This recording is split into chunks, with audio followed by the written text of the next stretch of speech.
Gandang umaga mga guys, mga idol. Oh, napaka-presko dito sa taas. Oh, ang ganda-ganda sa puno.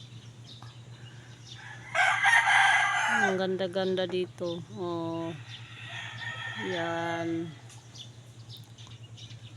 Ay dagko kayong mga kahoy. Oh, dagko ng puno guys, kaso di lang ako sa bubong, kaya maliit na yung makita, pero ang puno talaga niyan, oh, ang lalaki na yan.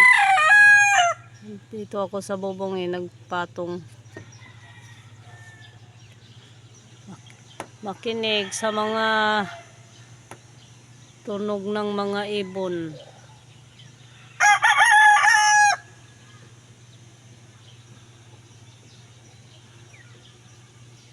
Ayan lang guys, thank you for watching.